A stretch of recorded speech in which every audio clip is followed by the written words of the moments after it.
It's 6 p.m. on Monday here in Korea. Thanks for tuning in. I'm Hwang Ji-hye. And these are the top stories we're following at this hour.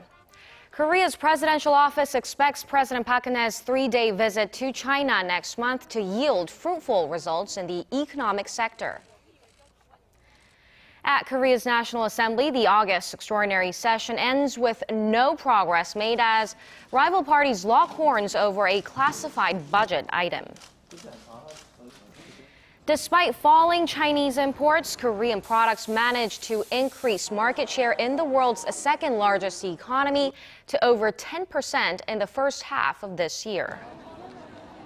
President Park Geun-hye is scheduled to hold talks with her Chinese counterpart Xi Jinping and Prime Minister Li Keqiang this week ahead of Chinese 70th anniversary ceremony marking the end of World War II. Senior Presidential Secretary for Foreign Affairs Ju Chul-ki said on Monday that the two leaders are expected to discuss ways to enhance bilateral relations and issues surrounding the Korean Peninsula. This encounter will mark the sixth meeting between the two leaders since early 2013. Park is also scheduled to hold separate talks with Li Keqiang to discuss ways to maximize economic cooperation, including a free trade agreement between the two countries. With China's Victory Day military parade fast approaching, eyes are focused on who will be sitting next to Chinese President Xi Jinping. The seating plans are often a good barometer of the country's diplomatic relations. Hwang Sung-hee tells us more.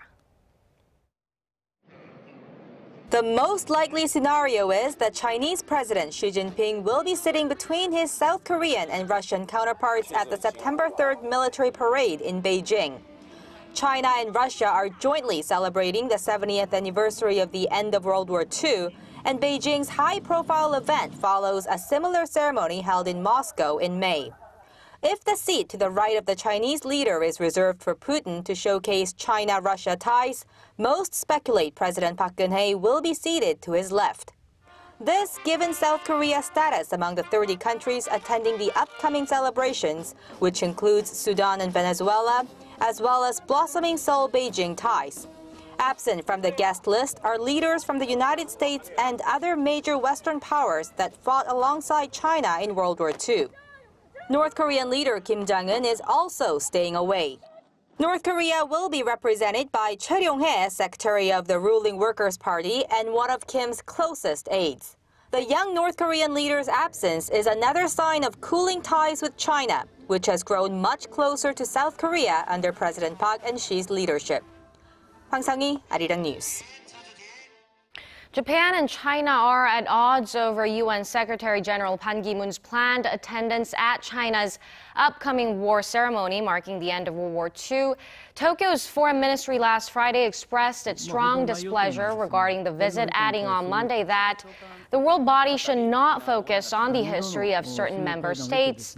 In response, China daily criticized Japanese Prime Minister Shinzo Abe's administration for being narrow-minded and clinging to incorrect perceptions of history. The English-language newspaper added that Abe lost an opportunity to reconcile with China and Korea over historical issues by rejecting the invitation to attend the ceremony.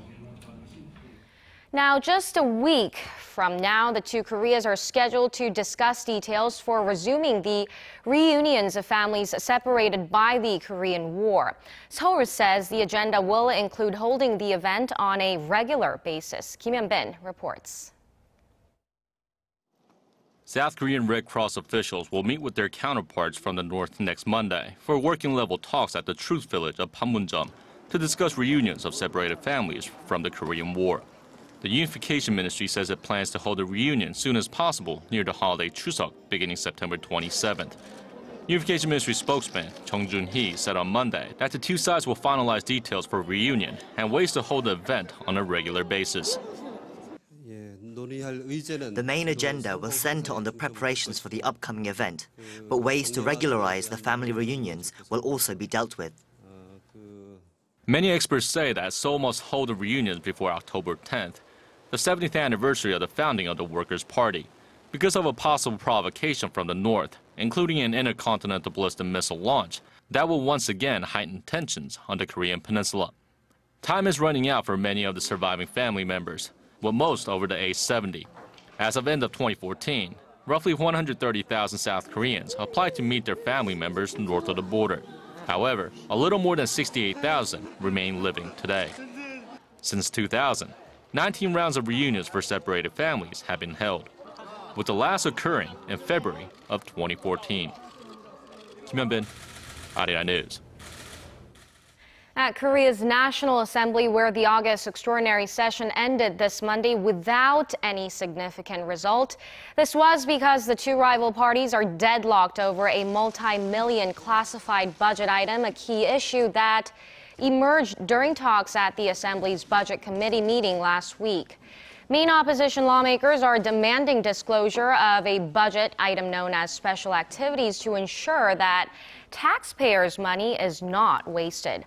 But ruling Saenuri Party rejects the idea, claiming the roughly $740 million annual budget is used to fund the nation's classified intelligence activities. With the two parties at odds, the final full assembly session was called off, failing to pass the government's budget settlement for last year and vote on a Supreme Court justice nominee. Another closed-door meeting between the parties this afternoon to reschedule the full assembly also ended without an agreement. Due to the standoff, a substantial setback is expected for the National Assembly's 100-day regular session, which will begin on Tuesday.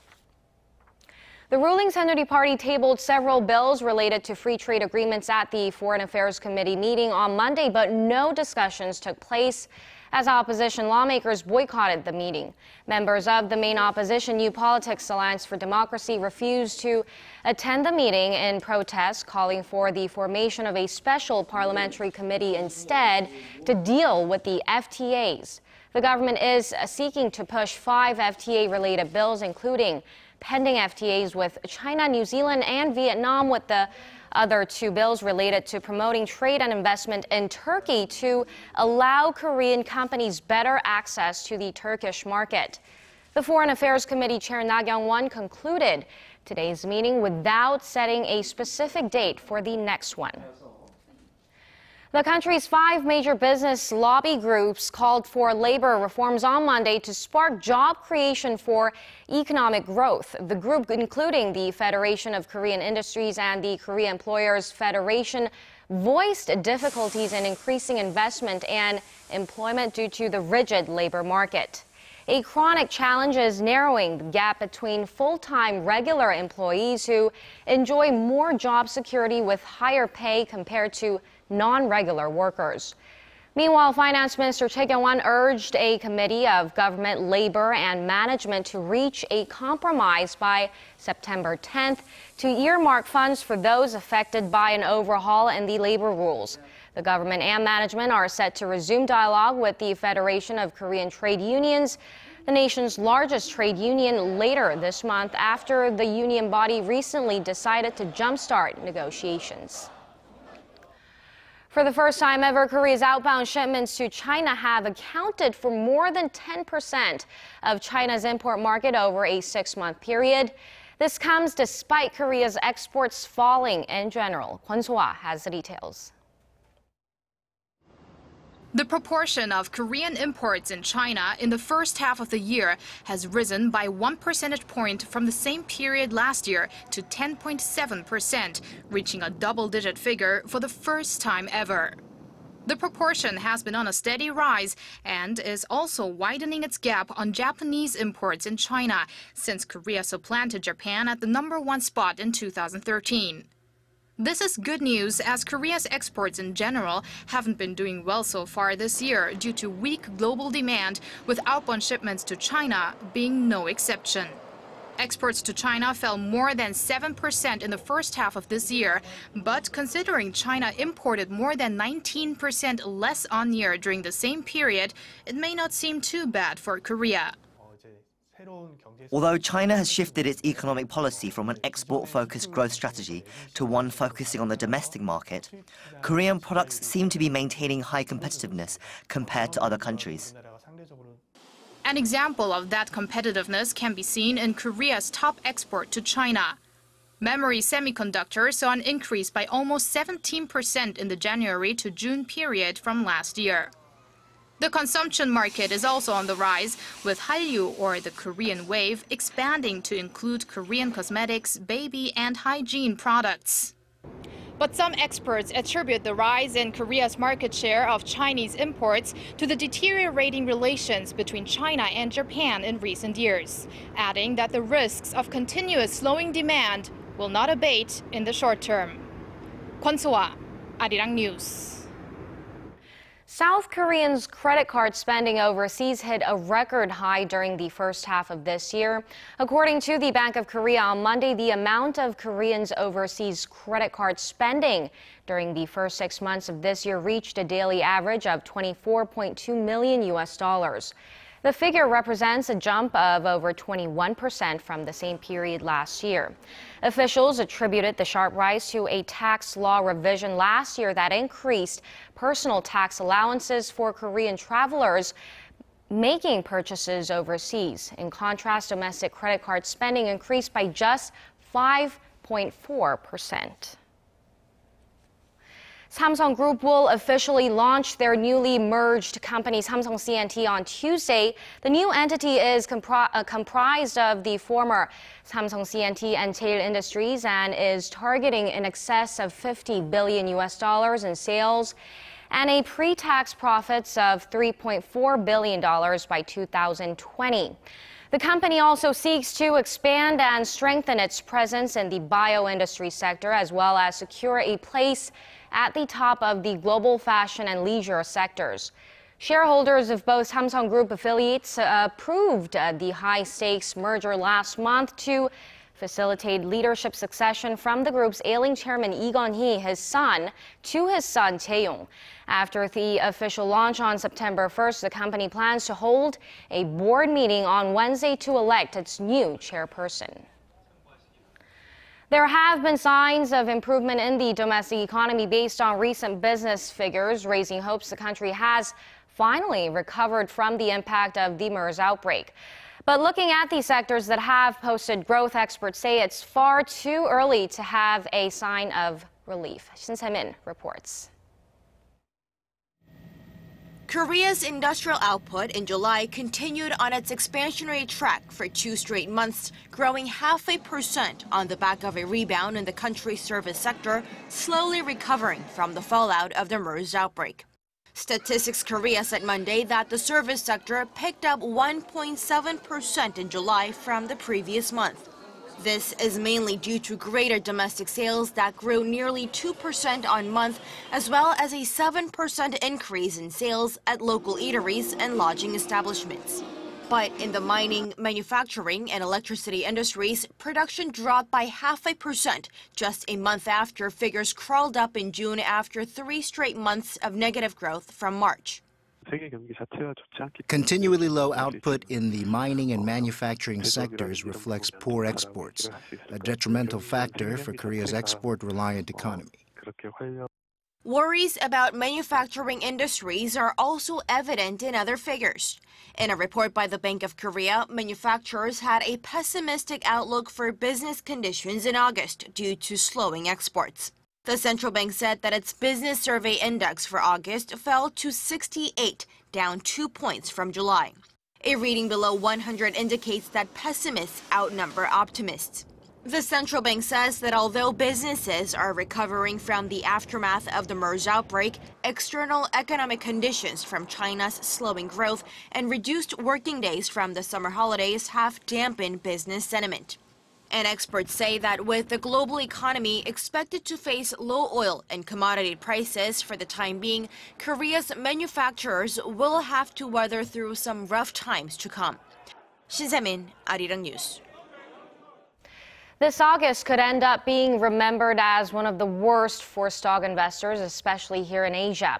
Following remarks by a top Federal Reserve official that Washington may expedite a rate hike, Asian equities experienced the worst monthly decline in more than 3 years. Song Ji-sun reports. The U.S. Federal Reserve has left the door cracked on the likelihood of a September rate hike happening sooner than some investors expect. Speaking at a conference in Jackson Hole, Wyoming, Fed Vice Chairman Stanley Fischer said recent volatility in global markets could ease and possibly pave the way for a rate hike. Prospects of higher interest rates and returns in the United States combined with China's slowdown have pushed investors to liquidify riskier assets. Beijing's unexpected currency devaluation earlier this month has dented confidence in the government and added to fears that the economy may be at risk of slowing more abruptly than earlier expected. Registering losses for a third consecutive month, the Shanghai Composite Index has now shed nearly 40% since mid-June. Stocks in Hong Kong also lost more than 10% in August, while Tokyo saw its worst drop since 2012. Seoul stocks closed relatively untouched Monday, with the benchmark Kospi inching up. However, the Korean won weakened from last week's close to drop below the 1181 mark. But emerging countries are seeing greater losses, with currencies in Indonesia and India losing 3% this month, and the Singapore dollar seeing its biggest monthly decline in 3 years. Experts say jitters over emerging currencies are likely to remain, with investors still doubting China's ability to support the economy. 송지선, 아리랑 뉴스.